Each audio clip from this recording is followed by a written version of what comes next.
Yo, what's up guys? It's Noah here. In today's video, we're going to be breaking down the Week 11 Monday Night Football Showdown slate on Draftkings. We got the Giants and the Bucs playing on Monday night. As always, guys, we're going to talk through tonight's Showdown slate, break everything down, go from top to bottom, really hit on all the playable options, all the guys that I do have interest in. And then towards the end of the video, we'll kind of talk through roster construction, how I'm looking to build out my lineups, if there's any correlation you should be doing, how you should be correlating your lineups as well. All that will be discussed at the end of the video. But before we get started, please do hit the like button, guys. I appreciate all the likes. Hit that subscribe button as well if you are new here. And if you have not yet, check out the sponsor of the video, Prize Picks. Prize Picks is a player prop based DFS site. It is very simple. You just go on their site, check out what they have to offer, look at their board, and you pick over or under on the projections that they have for each player. So as you can see, they have like passing yard projections for the quarterbacks, rushing yards for running backs, receiving yards for wide receivers. They have receptions, passing touchdowns. They also have fantasy point projections as well. They have a ton of stuff up already for this Monday night game. And again, very simple. You just go over or under on the projections. You have to make at least 2 picks, but you can make up to 5 picks, and you can win up to 10x your money on Prize Picks. So if you want to sign up, guys, use code NOAH. As you can see at the bottom of the screen, if you sign up, use my code. They will match your first deposit. They will give you a free bet up to $100 when you do sign up with code NOAH. So check out Prize Picks. Make some picks for tonight's game, and hopefully you can win some money. But let's take a look at tonight's Showdown slate. And we're going to start off at the top with Tom Brady being the most expensive option tonight. Tom Brady at 11-2. I mean, he's really expensive, but it's going to be hard to not have interest in Tom Brady here. The matchup against the Giants, I would say, may not be the best. The Giants' defense has been decent this year, but Brady just gets so much opportunity. This Bucs offense is just such a pass-heavy offense. Brady's throwing the ball 35, 40 times a game. We've seen even in games this year where the Bucs, get a big lead and they're playing with a big lead, like Brady's still out there throwing the ball. Right now they are like decent favorites. They're 10.5-point home favorites. Even if they get a big lead, I think Brady could still throw for like 4 or 5 touchdowns. He's a top option for me. I don't think I'm going to play him at captain a ton because I think I like some of his receivers. They obviously give you a lot of upside, but Brady's probably the highest floor play on the slate, and he's probably the top projected play as well. Then you got Mike Evans and Chris Godwin. We'll kind of group those two guys together. Obviously, both Mike Evans and Chris Godwin are really good plays here. These are going to be the two guys that dominate the target share, especially with Antonio Brown. With Gronk maybe playing, but probably not at 100%. We should see a lot of targets for Mike Evans, a lot of targets for Chris Godwin, and that's kind of how it's been, these last few weeks without AB. Godwin's been playing really well. He was a little banged up last week, but still got a pretty full workload. Saw 8 targets. He's been great these last few games without Antonio Brown. 11, 12, 8 targets, 28, 31 DK points. I think Chris Godwin's probably my favorite guy to pay up for. He's one of these receivers that I do have a lot of interest in. I think he's one of the receivers in this game that has the most upside. But Mike Evans, we know, is always a threat near the red zone. He's always a guy they can, throw fades to. He can get touchdowns. But I think Chris Godwin gives you that 130, 140-yard upside, can, catch 9, 10 passes. I like Chris Godwin a lot. I think Mike Evans is a really good play as well. Obviously, you can definitely pair these guys up with Brady. It's going to be hard to play Brady, Evans, and Godwin together because at that point, you're just kind of thin on salary. But we'll kind of discuss some cheaper plays I like, maybe some value we could go to make that work. But then you got Leonard Fournette at 10K. Leonard Fournette, I think, will be fairly low owned on the Showdown slate, especially because he's so closely priced to Godwin, Evans, Brady. He's closely priced to Daniel Jones as well. I don't think Fournette's going to project nearly as good as those guys. So Fournette makes some sense as a lower owned option. He's been a workhorse running back this year. He's been getting a ton of opportunity, through the ground and through the air. They've been using him a lot in the passing game. He has clearly established himself as the RB1 in Tampa Bay. I still prefer Evans and Brady and Daniel Jones and Chris Godwin, but I think Fournette's obviously playable. Daniel Jones, I do have some interest in. This is definitely a good spot for him against Tampa Bay. Tampa Bay's defense, the way you beat this Tampa Bay team is through the air. They've been really good against the run this year, but they have not been able to stop opposing quarterbacks. I know they've allowed I think the 6th or 7th most fantasy points to quarterbacks this year. I probably should have pulled this up before I started recording, but I'm pretty sure in terms of fantasy points allowed to the position, they are top 10. The Bucs are. Let's see where they at. So fantasy points allowed to quarterbacks, the Bucs have allowed 18.6 fantasy points per game to opposing quarterbacks, which is right outside the top 10. I think the spot for Daniel Jones is pretty good. We know Daniel Jones gives you a little bit of rushing upside as well.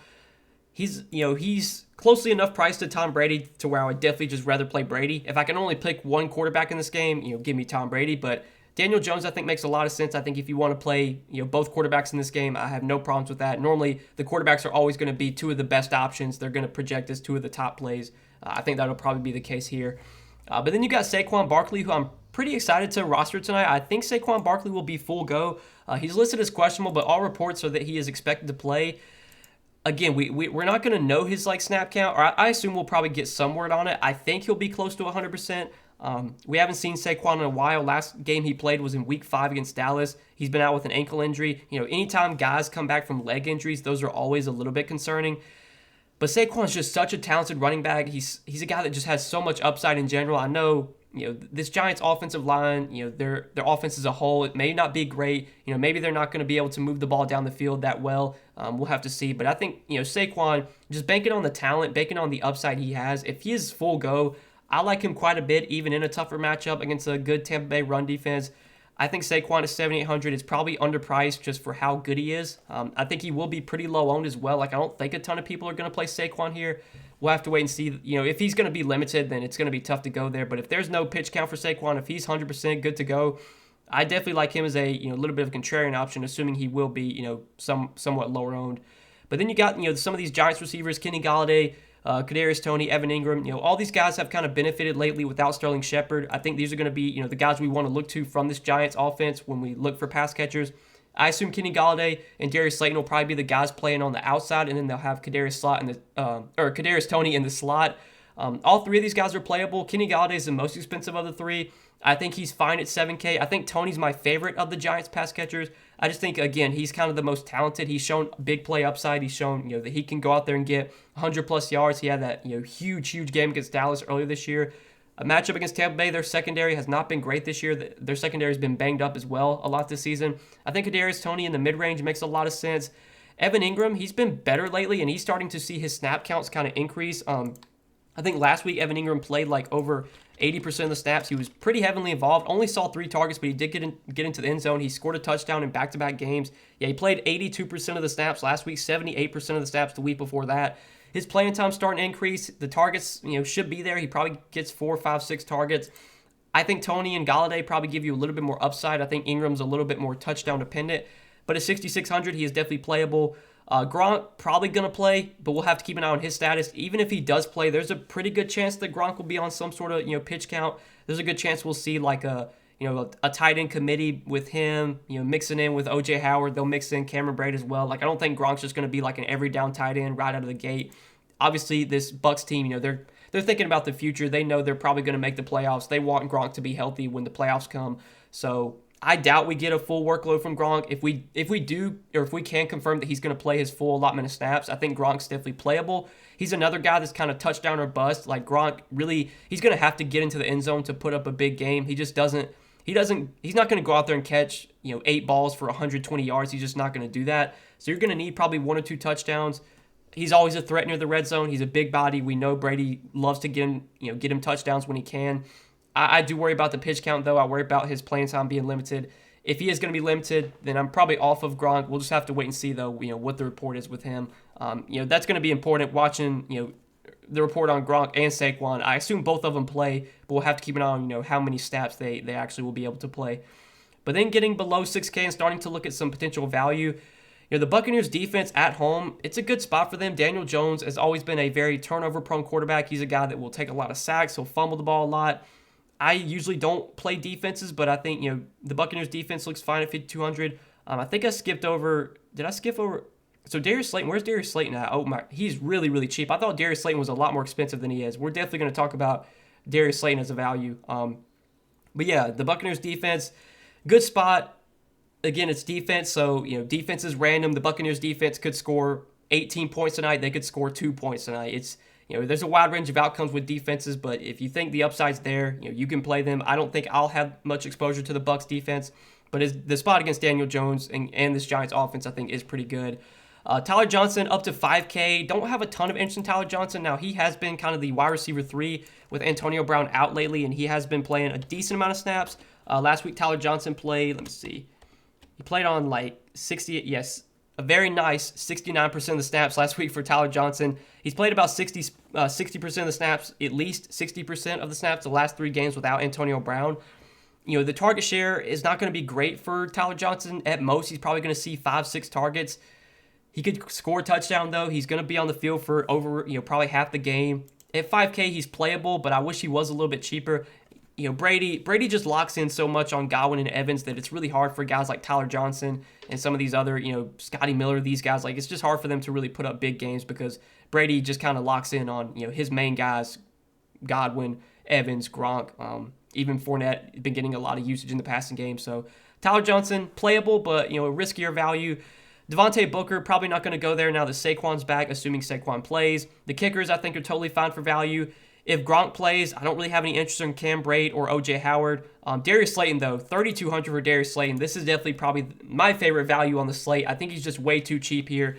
I mean, he's going to be probably the wide receiver 2, wide receiver 3 with Sterling Shepard out. He's probably going to play on a very large majority of the snaps. I think we will see Slayton most likely play on the outside. Him and Galladay will be on the outside, and then you'll see Kadarius Toney in the slot. And if that's the case, we should see Slayton probably play like 70 to 80% of the snaps. Week 8, he played on 87% of the snaps. Last week, he played on 55%. His targets have not been great lately. They've definitely been, inconsistent. We did see that game against Carolina where he got 9 targets, but then the last 2 weeks, just 2 and 1 targets. Again, there's no Sterling Shepard. That kind of frees up playing time for these guys. We kind of know who are going to be the receivers that we can expect to get the targets. Dante Pettis, I think, is like out for the year. I think he's done. Like Colin Johnson, I don't think really plays much at all. I don't really even know who else they have behind these guys. So I do expect the main receivers that are going to get the playing time are I keep saying Sterling Shepard, Kenny Galladay, Kadarius Toney, and then obviously Darius Slayton. I think those are the 3 guys we can expect to get a large majority of the playing time and the targets as well. So for $3,200, Darius Slayton does look like a really good value that offers some upside as well. I like him quite a bit. I think he's going to unlock, a lot of potential builds that you could do, where you can fit in some of those top guys with such a cheap play like Slayton. So I definitely like him as a cheap punt option. Outside of Slayton, there's not a ton of other value that stands out down here. Like Kyle Rudolph is basically like a touchdown or bust play. The last few weeks he's gotten a decent amount of targets, but again, like he just doesn't have any upside. If he doesn't score a touchdown, he is very likely to score 5 or less Draftkings points. So don't love, Kyle Rudolph. Really, Gio Bernard doesn't get enough opportunity, especially in a game script like this where you probably expect the Bucs to be playing from ahead. I don't think this is the type of game where Gio Bernard gets a ton of opportunity. I think Gio Bernard really benefits when the Bucs are trailing and they're throwing a lot. I don't expect that to be the case in this game. So don't love that. Ronald Jones has just been like in the doghouse all year. I mean, last week he didn't even get a single touch. So yeah, I don't really want to play Ronald Jones. I think that's it for like value. I mean, there's nothing else down here. I mean, there's dart throws. Like John Ross is always a guy that could, break off a long touchdown. He's got a lot of speed, but he's not going to play on a ton of snaps. He's a dart throw at best. I think Darius Slayton's definitely one of the better values. I think the kickers look like solid values as well. And if you want to play like Tyler Johnson or the Bucs defense, I think that's fine too. But that kind of does it for the breakdown of the the player pool, guys. Kind of talk through all the playable options, all the guys I have interest in. Now, real quick, kind of looking at roster construction.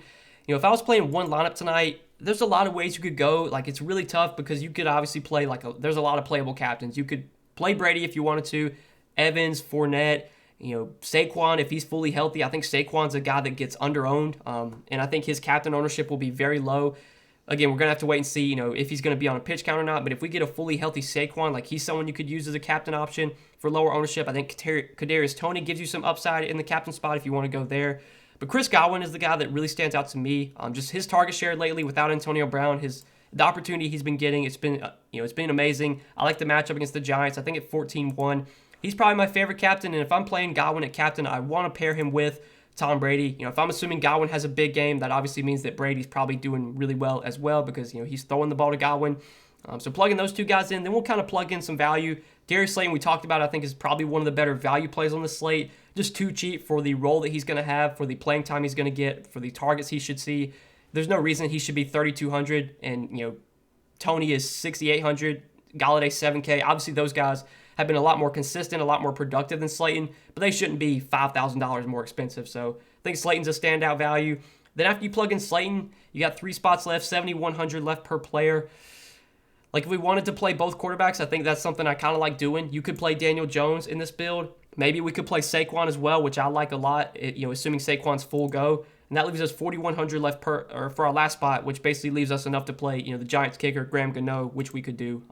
So that's kind of a build that I like. If you don't want to play Saquon, or if we get word that he's going to be limited and you need to swap somewhere, you could obviously take him out and then maybe go down to like Tony, and that would leave you enough to play, Tyler Johnson if you wanted to do that, which obviously Tyler Johnson, playable. Wish he was a little bit cheaper, but I think still fine. So that's something you could do, or you could obviously drop down to like Tyler Johnson to the kickers. But I think like Tyler Johnson, Darius Slayton, the kickers, these are kind of the guys I'm looking to for value. There's not a ton of punt plays down here that I feel great about. Could some of these guys do well? Could Kyle Rudolph catch a touchdown? Could John Ross break off a long touchdown catch? Obviously that's possible, but those are things that I'm not very confident that they happen. So I don't really want to recommend those guys with a ton of conviction. I think Slayton's a good value. I think the kickers are solid values. I think Tyler Johnson's an okay value as well. Play those guys, jam in who you like at the top, and then that's kind of how you approach this showdown slate, I think. But that's it, guys. That's kind of just a quick breakdown of tonight's game of this showdown slate. I do appreciate you guys watching the video. I hope it helped. If you did enjoy, please do hit the like button down below. Hit the subscribe button as well. Check out PrizePicks. Again, if you have not yet, sign up for PrizePicks. Use code NOAH. They'll match your first deposit, give you a free bet up to $100. And you can check out their board for tonight's game. You can see all the props they have listed, go over or under on some of their projections, potentially win up to 10 extra money on PrizePicks. If you want to sign up, use code NOAH. They'll match your first deposit up to $100. But best of luck tonight on the showdown slate, guys. Thank you so much for watching the video. Hope you enjoyed. See you in the next one. Peace.